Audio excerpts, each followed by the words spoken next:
2, 3, 4, 5, 6, 7.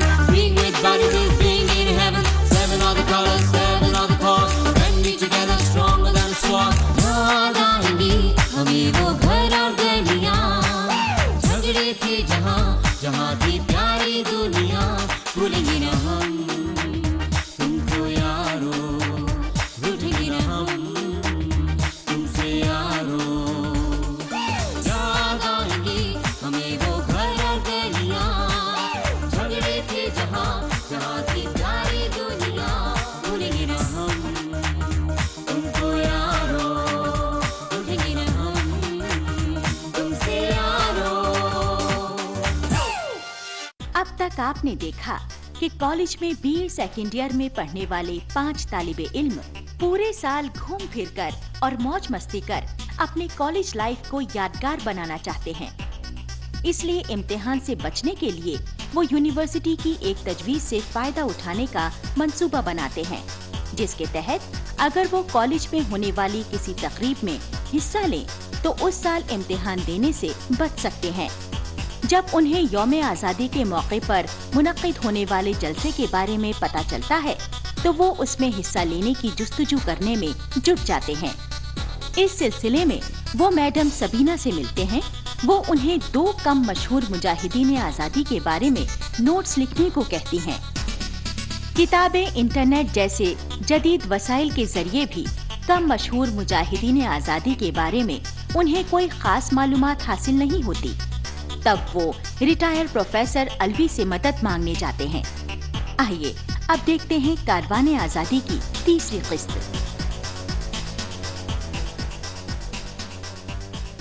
भाई जो भी मुश्किल है बेखौफ और खुलकर बताओ, मैं जो भी हो सकेगा करूंगा। सर, क्या एक्टिंग करने में डर लग रहा है?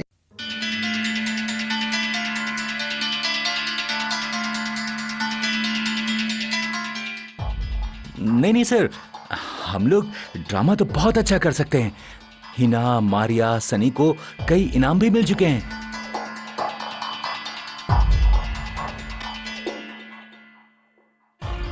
मगर हमें कम जाने माने आज़ादी के सिपाहियों के बारे में कुछ भी नहीं मालूम। अब जब मालूम ही नहीं है तो हम स्क्रिप्ट कैसे लिखेंगे? हमें डर है कि मैडम सबीना कहीं हमसे ये प्रोजेक्ट वापस न ले लें। अरे तुम इतने अच्छे फनकार हो, तुम्हें कैसे निकालेंगे? जहाँ तक स्क्रिप्ट की बात है वो मैं तुम्हारी ऐसी बनवा दूंगा कि देखने वाले वाह वाह कर उठेंगे। मेरा तो मानना है कि प्ले अच्छे अदाकारों को ही मिलना चाहिए, नौसिखियों को नहीं। बासलाहियत को ही प्ले अवार्ड करना चाहिए। और जहाँ तक जानकारी का सवाल है, रिसर्च वर्क तो सबको करना ही पड़ता है। सर दरअसल ये एक इमरजेंसी सिचुएशन है। वो क्या? सर सबीना मैडम ने कहा है कि हमें परसों तक उन्हें कुछ लेसर नोन फ्रीडम फाइटर्स के नाम बताने हैं और उन्हें वो हमारे साथ डिस्कस करेंगी और उसके बाद फैसला करेंगी कि वो हमें ये प्रोजेक्ट देंगी या नहीं। तुम इसकी फिक्र बिल्कुल मत करो, अभी परसों में बहुत वक्त है। अरे भाई तब तक तो आप एक्सपर्ट हो जाएंगे, इत्मीनान रखिए। इसके लिए तो एक अच्छी तरकीब है मेरे पास। Great sir. Very nice. पहले ये बताओ कि आपके प्ले की मुद्दत कितनी है? इन टोटल 2 घंटे। इसमें आप कुछ खास मुजाहिदों की कुर्बानी दिखाना चाहेंगे या फिर किसी खास दौर को लेंगे? दौर बोले तो? दौर यानी 1857 का दौर, जिसकी शुरुआत मंगल पांडे से हुई थी, या फिर गांधी जी का दौर, या फिर 1857 से पहले का दौर। अब सर अगर हम कोई दौर लें तो फिर उसमें से कम जाने माने मुजाहिद कैसे अलग किए जाएंगे? सर उसमें तो हमें सिलसिलेवार चलना होगा ना। उस दौर के सब फ्रीडम फाइटर्स को लेना होगा। बात तो तुम्हारी ठीक है। तो ये तय रहा कि हम हर दौर से मुंतखब यानी कि चुने हुए मुजाहिदीन आज़ादी को लेंगे। ठीक है सर। हाँ तो बताइए कहाँ से शुरू करें? अब सर हमने तो आपको पहले ही बता दिया था कि हमें ज्यादा नॉलेज नहीं है। सर हम इसीलिए तो आपके पास आए हैं। देखो, कम जाने माने मुजाहिदे आज़ादी बहुत थे और अनजाने तो बहुत बहुत थे। सर ये कैसे? वो इसलिए कि आपने गुलामी के दर्द को समझा नहीं। बस आज़ादी मिल गई, फिर दस्तूर से जमहूरियत हो गई। वक्त के साथ हमें ये लगने लगा कि हम आज़ाद ही थे। आदमी गुजर चुके दर्द को भूल जाता है, ये उसकी फितरत है।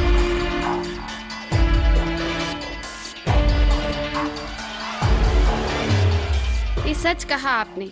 खैर, मेरा मतलब था कि मैं किसी खास रुख से शुरू करूं। मेरा मतलब है किसी जुबान से शुरू करूं, औरतों से शुरू करूं या मर्दों से। यूं तो हर इलाके में हर उम्र के, हर मजहब के, हर जबान और जात के लोगों ने कुर्बानियां दी। यहाँ तक कि हमारी आज़ादी के लिए कई गैर मुल्की लोगों ने भी कुर्बानियां दी। सर थोड़ा थोड़ा सबके बारे में बता दें तो अच्छा होगा। Sir ladies first. ठीक है, बताता हूँ। सर फॉरेनर्स फ्रीडम फाइटर्स कैसे हो सकते हैं? क्यों? गांधी जी भी तो साउथ अफ्रीका में फॉरेनर ही थे। उन्होंने भी तो साउथ अफ्रीका की आज़ादी में हिस्सा लिया था। बल्कि गांधी जी ने तो अफ्रीकियों को आज़ादी की लड़ाई के लिए उनकी हौसला अफजाई भी की थी। किसी फॉरेनर के बारे में बताइए जिसने हिंदुस्तान की आज़ादी के लिए जदोजहद की हो। नहीं सर, पहले विमेन फ्रीडम फाइटर्स।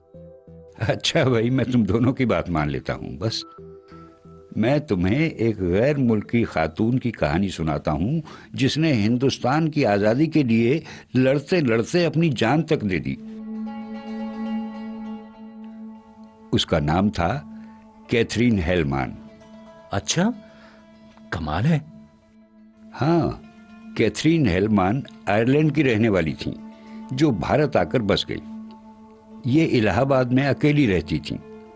इन्होंने अपना नाम सावित्रीबाई रख लिया और छोटे बच्चों के लिए एक छोटा स्कूल चलाने लगी। अच्छा, कमाल है। ये उस दौर का किस्सा है जब भगत सिंह और चंद्रशेखर आजाद मुल्क के लिए जान की बाजी लगाकर जद्दोजहद कर रहे थे। सर उन्होंने अपना नाम क्यों बदला? अरे भाई, इसलिए जिससे कि काम से ही नहीं, वो नाम से भी एक हिंदुस्तानी बने। उन्होंने हिंदुस्तान को ही अपना लिया था। पूरी तरह से हिंदुस्तानी बनकर रहना चाहती थी वो। तो सावित्री देवी जो थी, वो भगत सिंह की party Hindustan socialist Republic army की खुफिया मेंबर बन गई।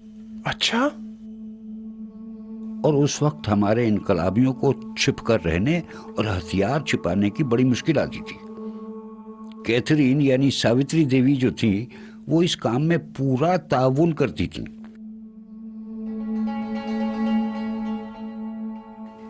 एक बार जाने माने हिंदी के अफसाना निगार यशपाल जी, जो भगत सिंह की पार्टी के मेंबर थे, वो गिरफ्तारी से बचने के लिए सावित्री के घर में छिपे थे।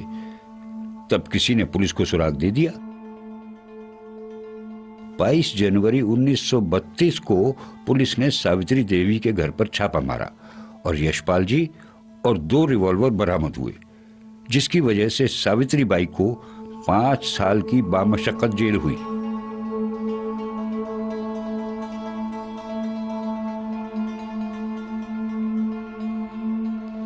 इसके बाद बहुत बुरा हुआ उनके साथ। जी सर, एक औरत के लिए 5 साल कैद बहुत होती है।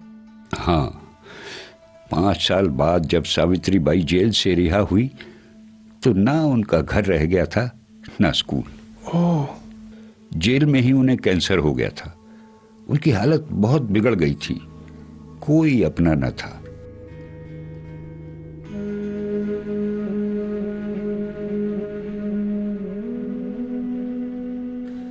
भगत सिंह और चंद्रशेखर आजाद शहीद हो चुके थे और किसी साथी का पता मालूम नहीं था। वो बेघर, बेसहारा, बेरोजगार और बीमार हालत में अपनी मादरे वतन और दोस्तों रिश्तेदारों से दूर लावारिस की तरह मर गई। Oh no. कमेटी यानी कॉरपोरेशन ने उनकी लाश को उस वक्त के मुताबिक ठिकाने लगा दिया।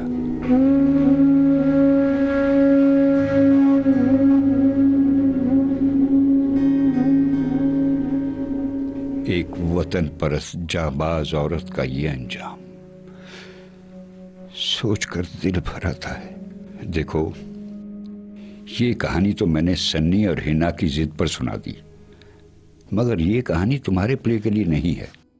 लेकिन सर, इस कहानी ने तो दिल को छू लिया है। सच कहूं, मुझे अभी तक इस प्ले की रूह से लगाव नहीं था, लेकिन ये कहानी सुनकर लगता है कि अब मैं सारे फ्रीडम फाइटर्स की कहानियां पढ़ डालूंगा। हाँ, मैं भी। मैं तो आज ही बुक शॉप से कुछ फ्रीडम फाइटर्स पर बुक खरीदूंगा।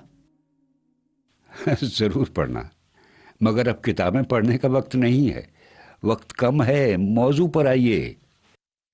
सर, आपने अभी कहा था कि हर उम्र के फ्रीडम फाइटर्स थे। हाँ हाँ, बिल्कुल थे। तो सर, किसी बहुत छोटी उम्र के शहीद के बारे में कुछ बताइए ना। अरे वाह, किसकी याद दिला दी तुमने। किसकी याद आ गई सर? सर, जरा डिटेल में बताइए छोटी उम्र में किए कारनामों के बारे में। अच्छी बात है, मैं अभी तुम्हें उस नौजवान के बारे में बताता हूँ। मुझे तो एक फ़ोन करने हैं, मैं अभी 10 मिनट में आता हूँ। तब तक मैं तुम्हारे लिए चाय वगैरह भिजवा देता हूँ, फिर आकर तसल्ली से बात करेंगे। Thank you sir. Thank you sir. काम बन गया लगता है, मजा आ जाएगा।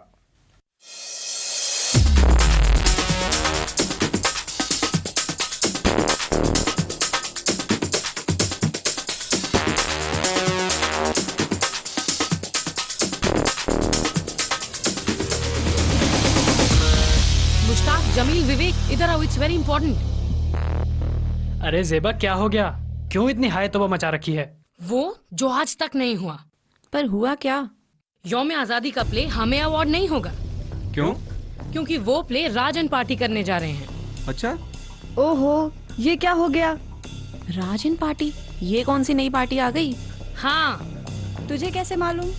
हिना से। क्या कहा उसने? वो मिली थी मुझे, मैंने पूछा क्या हुआ, बहुत थकी हुई लग रही हो, तो वो बोली कुछ खास नहीं, बस थकावट है थोड़ी सी। कुछ तो है। तेरी सुबह कह रही है तेरी रात का फसाना। हाँ, वो रात को देर तक नेट पे काम करती रही ना, इसीलिए। देर रात नेट पर? खैरियत तो है ना, या ऑनलाइन रोमांस चल रहा है? ऐसी कोई बात नहीं है, वो कुछ ढूंढना था यार। किसे ढूंढ रही थी देर रात तक, वो भी नेट पर? ओहो, कोई खास नहीं, वो लेस नोन फ्रीडम फाइटर्स पर मटेरियल इकट्ठा करना था। Less known freedom fighters? इनकी क्या जरूरत आन पड़ी? कोई आर्टिकल लिख रही है क्या? नहीं, वो प्ले के लिए ना रिसर्च वर्क करना था। प्ले? प्ले कहाँ हो रहा है? अपने कॉलेज में यौम आजादी के मौके पर। ग्रेट यार, तू आर्टिस्ट भी है? हाँ, बस अब मिल ही गया तो करना ही पड़ेगा। वाव, नाइस। मैडम सबीना ने दिया है क्या? हाँ, अभी तो हम रिसर्च वर्क कर रहे हैं, फिर स्क्रिप्ट लिखेंगे। कौन कौन है तुम्हारे ग्रुप में? वही राज, मारिया, इरफान और सन्नी। ग्रेट। वैसे किन फ्रीडम फाइटर्स को शॉर्टलिस्ट किया है? यही तो समझ में नहीं आ रहा। वैसे सच बताऊं, हमें तो किसी फ्रीडम फाइटर्स के बारे में कुछ पता ही नहीं, और मुझे तो भगत सिंह के बारे में भी नहीं पता था। अच्छा, फिर ये प्ले तुम्हें अवार्ड कैसे हो गया? By chance. Oh good, congratulations. अगर मेरी मदद की जरूरत हो तो बताना। हाँ, तुम्हें तो पता है मैं स्कूल टाइम से हर प्ले में पार्टिसिपेट करती आ रही हूँ। हाँ, जरूर बताऊंगी। अगर हमारा रिसर्च वर्क ठीक ठाक हो गया तो मुझे तेरी मदद की दरकार होगी। अब जैसे ही उनका रिसर्च वर्क और स्क्रिप्ट कंप्लीट हो जाएगी, वो मुझे कांटेक्ट करेगी। देखो जेबा, वो तुम्हें कांटेक्ट करे या ना करे, पर तुमने उसके पीछे लगे रहना है और हर डेवलपमेंट पर नजर रखनी है, ठीक है? हाँ जेबा, बहुत इम्पोर्टेंट है ये हमारे लिए। भगत सिंह के बारे में तो पता नहीं, और चले हैं प्ले करने। मैं भी देखूंगा कैसे ये लोग प्ले कर पाते हैं। मुश्ताक, चिंता मत कर, कमजोर नींव पर बनी इमारत ज्यादा देर खड़ी नहीं रह सकती।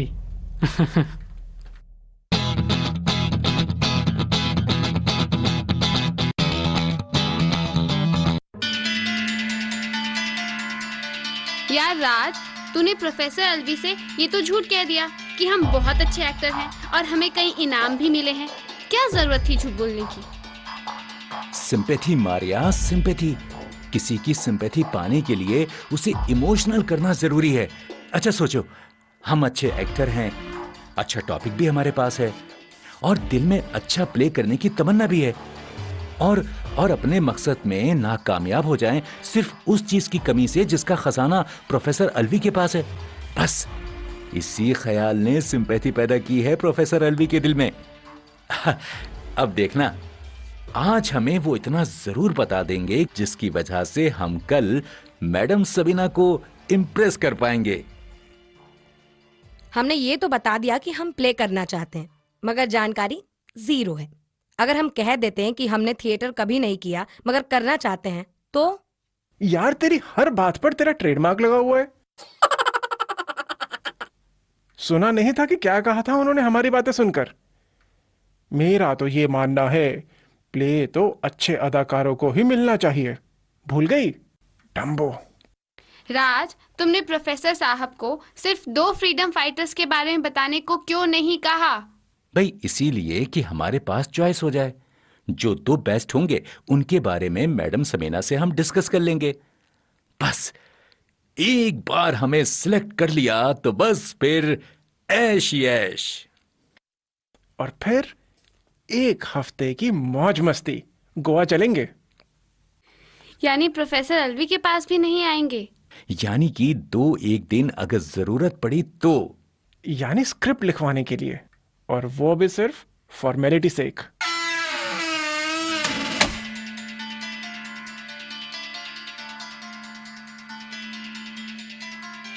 अरे भाई, किस बात पर हंस रहे हो? सर मैं कह रहा था कि हमारी स्क्रिप्ट ऐसी होगी जिस पर हमारे प्ले को अवार्ड जरूर मिलेगा। जैसा सर आपने कहा था। मैंने तो ऐसा नहीं कहा। लेकिन सर आप ही ने तो कहा था कि स्क्रिप्ट को सुनकर लोग वाह वाह करेंगे। हाँ, ये मैंने जरूर कहा था, मगर कुछ और भी कहा था। मैंने कहा था जहां तक स्क्रिप्ट की बात है वो मैं तुम्हारी ऐसी बनवा दूंगा कि देखने वाले वाह वाह कर उठेंगे। सर एक ही बात हुई ना, लफ्जों पर ध्यान दो।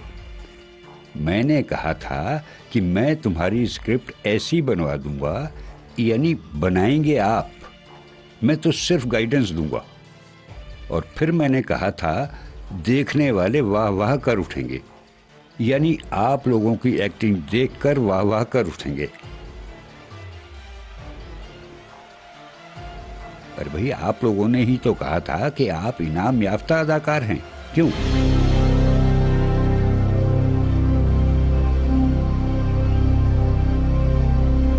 जी सर, जी सर। तो हम कहाँ थे? सर, आप सबसे छोटी उम्र के शहीद के बारे में बताने लगे थे। उसके बचपन से या लड़कपन से? ठीक है, ठीक है। एक्चुअली सर, हम बहुत क्यूरियस हैं उसकी कहानी सुनने को। कोई खास बात? उम्र सर, आपने कहा था वाह, किसकी याद दिला दी। आपके उस जुमले ने हमारे दिलों में सर क्यूरियोसिटी पैदा कर दी है। हाँ हाँ, मैंने कहा था बड़ा बहादुर और बेखौफ नौजवान था। मौत की तो परवाह ही नहीं थी उसे। क्यूरियोसिटी बढ़ती जा रही है। अच्छा, सुनाता हूं कहानी उस नौजवान की जो सिर्फ 19 बरस की उम्र में फांसी के फंदे पर खुशी खुशी झूल गया। खुदीराम बोस नाम था उसका। 15 बरस की उम्र से मुल्क को अंग्रेजों से आजाद करवाने की मुहिम में जुट गया था वो। सर, 15 बरस की उम्र में हिंदुस्तान को आजाद कैसे? मेरा मतलब यह है कि कोशिश कर सकता है कोई लड़का? बात जज्बे की होती है, चाहत की होती है। हाँ वो तो है, मगर 15 साल का बच्चा क्या कर सकता है? तुम ऐसे नहीं समझोगे। मैं तुम्हें एक वाकया सुनाता हूं जिससे तुम्हें वाज़ेह हो जाएगा कि उनके दिल में मुल्क के लिए कैसा जज्बा था। जब खुदीराम बोस 15 साल के थे तब एक बार वो अपने एक रिश्तेदार के साथ एक जंगल में से गुजर रहे थे। उन्होंने देखा कि लोग एक शिव मंदिर के सामने पेट के बल लेटकर इबादत कर रहे थे। सभी के हाथ मंदिर में शिवलिंग की ओर जुड़े हुए थे। पूछने पर मालूम पड़ा कि इस शिव मंदिर के बारे में लोगों को ऐसा यकीन था कि किसी बीमारी से मुतासिर शख्स यदि आकर इस तरह से भगवान शिव से इबादत करे तो उसकी दिली उम्मीद जरूर पूरी होती है। यहाँ बीमारियों से निजात मिलती है। तो बच्चों, ये सुनकर खुदीराम बोस खुद भी उसी तरह लेट गए। अच्छा, तो फिर खुदीराम बोस ने जरूर वहां इबादत की होगी। जब उनके रिश्तेदार ने पूछा कि वो क्यों लेट रहे हैं, वो तो बीमार नहीं है, तो खुदीराम बोस ने कहा, मैं बीमार नहीं हूं, परंतु मेरा मुल्क तो अंग्रेजों की गुलामी नामक बीमारी से दो चार है। इसलिए जब तक मुल्क आजाद नहीं होगा मैं ऐसे ही लेटा लेटा इबादत करता रहूंगा।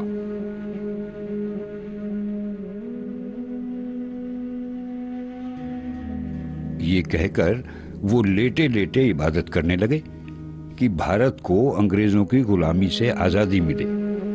और बच्चों, जब शाम होने लगी तो उनका रिश्तेदार घर लौट गया और एक जान पहचान वाले रसूख वाले शख्स सत्येंद्र नाथ बोस के घर गया और सारा किस्सा कह सुनाया उन्हें। उस वक्त जंगल में जाना मुनासिब न था क्योंकि रात होने को थी।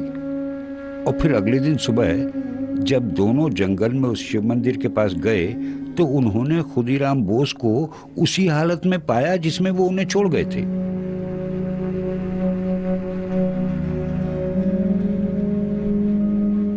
अच्छा, तो मतलब वो पूरी रात उसी तरह लेटे रहे। और सिर्फ इतना ही नहीं, जंगल के कई सांप उनके आसपास से गुजर रहे थे। ये देखकर सत्येंद्र बोस ने खुदीराम को उठने के लिए कहा तो खुदीराम बोस ने कहा, मैंने फैसला कर लिया है कि मुराद के पूरी होने के बाद ही उठूंगा। तब सत्येंद्र नाथ बोस ने उन्हें समझाया कि गुलामी ऐसी बीमारी नहीं जो इतनी जल्दी ठीक हो जाए, इसके लिए बहुत कुर्बानियां देनी होंगी। ऐसा बहुत कुछ समझाया उन्होंने। तब जाकर कहीं खुदीराम बोस घर जाने को राजी हुए। वाह, क्या जज्बा है। तो बच्चों, उस वतन परस्त आजादी के दीवाने का ऐसा जज्बा था। वो 19 बरस की उम्र में मुल्क के लिए शहीद हुए, यानी सबसे छोटी उम्र के शहीद थे खुदीराम बोस, जिन्हें फांसी दी गई। 19 बरस की उम्र होती ही क्या है, हम सब भी तो 19 बरस के हैं, मासूम। हाँ, मैं 20 साल का हूं, यानी वो मुझसे भी छोटा था। शादी हो गई थी क्या? नहीं, वो दौर अलग था। तब आज जैसा हाल नहीं था कि बॉयफ्रेंड गर्लफ्रेंड के बगैर नौजवान रह ही नहीं पाते हैं। हमारे बहुत से शहीद कमारे ही सूली पर चढ़ गए। खुदीराम बोस, सुखदेव, राजगुरु, चंद्रशेखर आजाद, भगत सिंह। हाँ, अगर मुल्क भगत सिंह के रहते हुए आजाद हो जाता तो मैं कहता कि वो शादीशुदा थे, क्योंकि उनकी दुल्हन तो आजादी थी। देखा पिक्चर का असर। अगर रंग दे बसंती देखकर आपको एक कैरेक्टर के ख्यालों का पता लग गया तो आपका ये प्ले अगर कामयाब हो गया तो कितने लोगों को मुतासिर करेगा ये। Yes, that is the point sir. Sir, उनका बर्थ किस डेट को हुआ था? भाई ये तो मालूम नहीं, मगर क्यों पूछ रही हुई है? वो सर, मैं भी 19 बरस की हो गई हूँ ना, इसीलिए। और मैं कैंसेरियन हूँ। मैं जानना चाहती हूँ कि क्या खुदीराम बोस भी कैंसेरियन थे? कैंसेरियन बहुत इमोशनल होते हैं सर। सर, खुदीराम बोस को 19 बरस की उम्र में ही फांसी दे दी गई। क्या प्रेसिडेंट से कोई अपील भी नहीं की गई?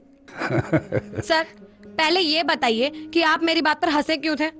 तुम अच्छे बच्चे हो, मगर मुझे कई बार लगता है कि तुमको किसी ने गुमराह करके इस इदारे में डाल दिया है। कम से कम ये सब्जेक्ट तो माफिक नहीं है आपके।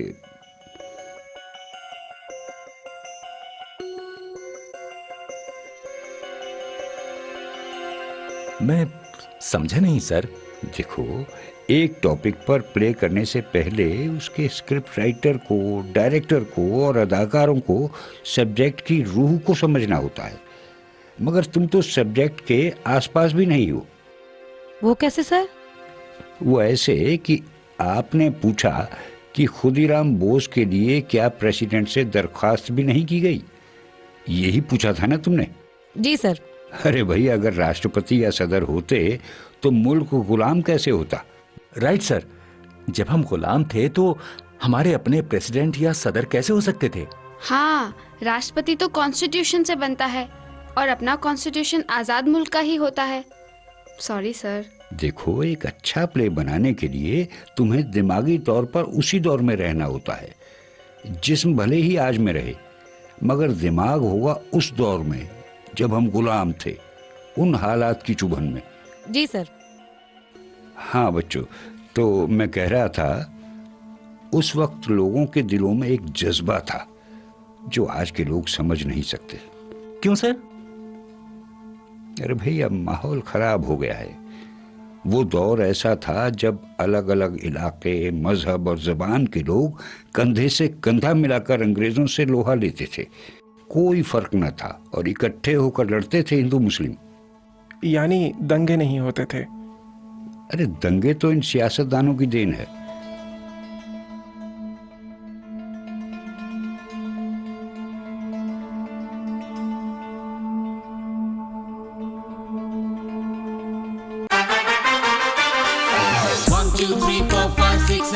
Being with bodies is being in heaven. Seven are the colors, seven are the cause. When we together stronger than a sword. याद आएंगी हमें वो घर और गलियां, झगड़े थे जहाँ जहाँ थी प्यारी दुनिया।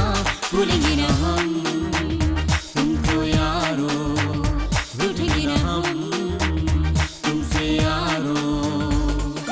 याद आएंगी हमें वो घर और गलियां, जहाँ थी प्यारी दुनिया। भूलेंगे न हम तुमको यारो, भूलेंगे न हम तुमसे यारो। I'm so late. बेटा प्रोफाइल्स देखे? डैड, इतने प्रोफाइल्स देखो फिर मिलो, टू मच टेंशन। शादी लाइफ